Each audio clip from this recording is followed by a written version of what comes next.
Well, hello there everyone. Welcome to my kitchen. I'm Christy, and it is time to get cooking.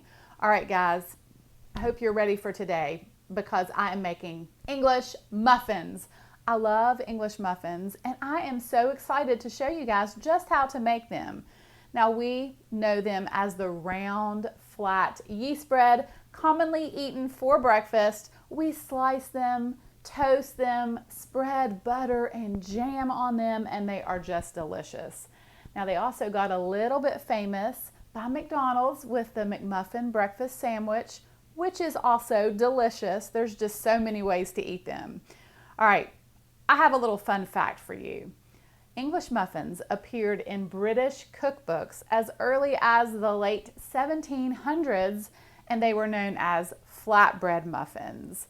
Now, they also grew in popularity in the 19th century by the existence of the muffin men, who would travel door to door selling these delightful breads as snacks, since most of the homes did not have their own ovens. I find facts like that really cool and interesting, so I wanted to share it with you. All right, so I'm gonna walk you through step by step and show you just how to make these delicious English muffins. So I'm gonna be using my KitchenAid mixer today, and the first thing that I'm going to do is I'm going to add 1 teaspoon of a rapid rise, quick acting yeast. And then I'm going to add 1 tablespoon of sugar, and the sugar will help feed the yeast and help it to bloom. Now I'm going to add 1.5 cups of warm water. You don't want it to be hot, you just want it to be warm. All right, so I'm gonna let this sit for about 5 minutes until we can see that the yeast is becoming active. All right, so as you can see, the yeast has started to bloom, and so now I'm going to add 2 3/4 cup of flour.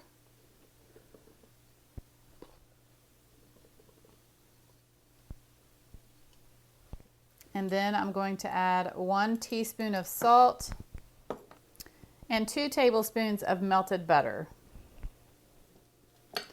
All right, so I'm gonna put my dough hook attachment on my KitchenAid here, and then I'm just gonna begin to mix this up. All right, so the dough is a little bit wet and sticky, and that's okay. I'm going to sprinkle some flour down onto my counter,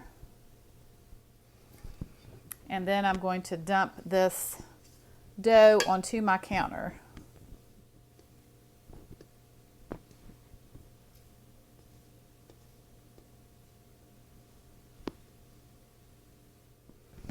I'm going to sprinkle just a little bit more over top, and I'm going to begin to knead this dough.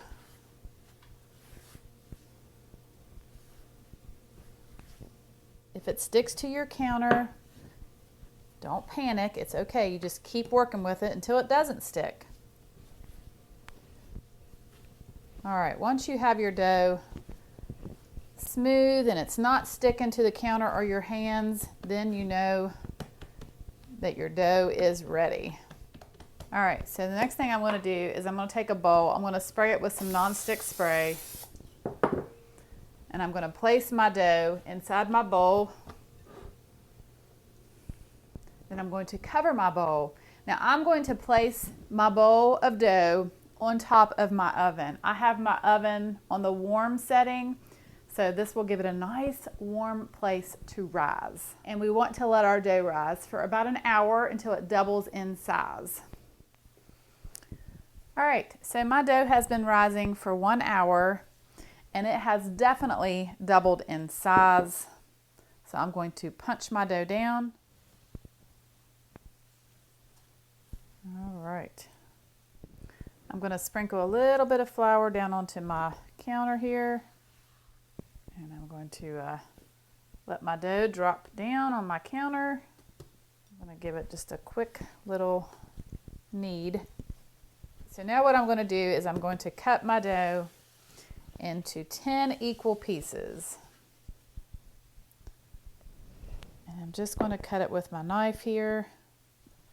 All right, so what I'm going to do is with 1/2 of this, I'm going to cut it into 5 pieces.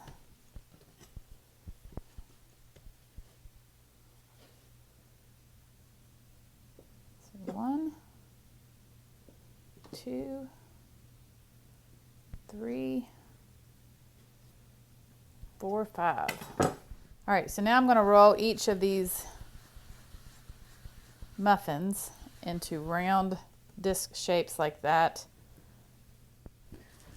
All right, so I have a baking sheet here that I have lined with parchment paper, and I'm going to take some cornmeal and I'm going to sprinkle cornmeal all over top of my parchment paper.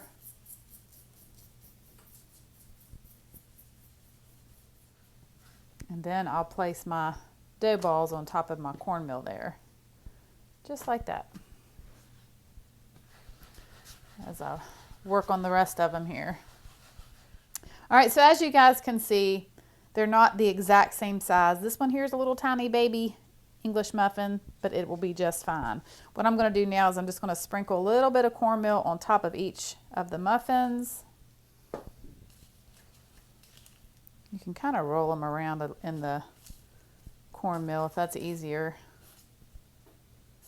So now I'm going to cover them and let them rise for 20 minutes. All right, so it has been 20 minutes and my English muffins have risen a little bit more, and now it is time to cook them. I'm so excited. All right, now you will need a really good large non-stick skillet. That's what you're going to need to cook these in, and you're going to want to cook them on a medium-low heat. Very important. Medium-low heat. Yeah. All right, so my skillet has warmed up, and so now I'm simply going to place my muffins right into my skillet.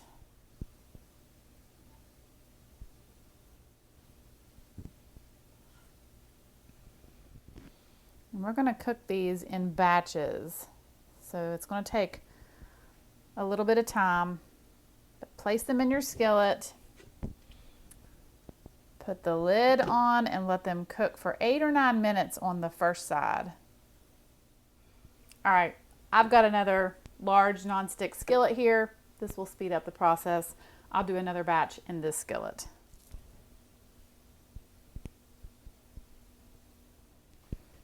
All right, so it has been 9 minutes. I'm going to uncover them, and then let's see if we can flip them over.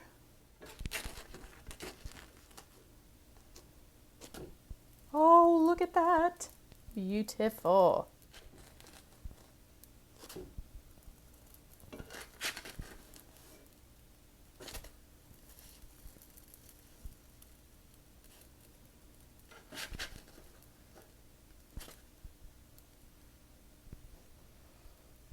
Oh, they look so beautiful. All right, so now I'm going to cover them back up and let them cook for 5 minutes on the other side. Okay, it has been 5 minutes. It is time, and it is time to take them out. Oh, just look.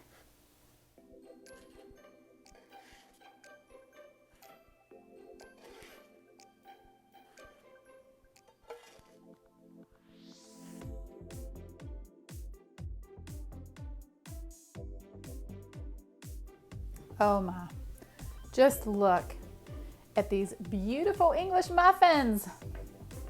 Let me show you guys what they look like on the inside. All right, as you know, the best way to open an English muffin is by using a fork.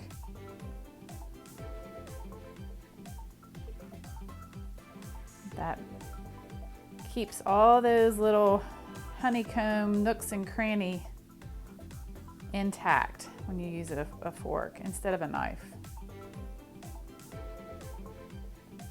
And I'm gently just prying it apart.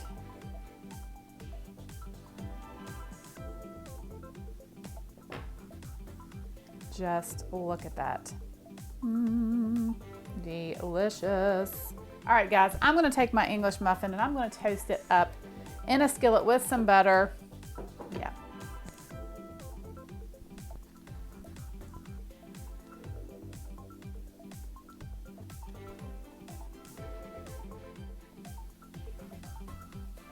Oh yeah.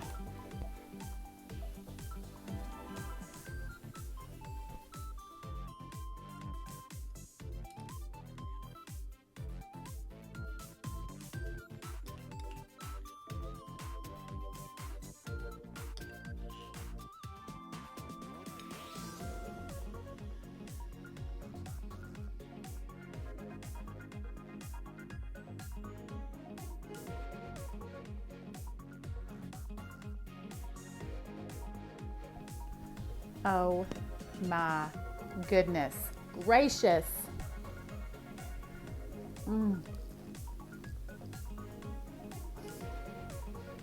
Oh, this was going to change your world. I'm not even kidding. If you make these, your mind's going to be blown.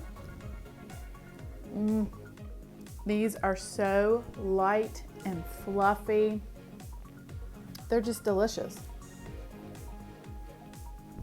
They are so much better than store-bought. Just gonna say that. Well, I really, really hope that you guys give these a try. And if you do make them, please let me know. I love hearing from you. I love it when you guys try my recipes. It just makes me excited. It makes me happy. It's the reason why I do what I do. Well, thank you all so much for watching. Have a wonderful day. God bless, and I will see you soon with more delicious recipes.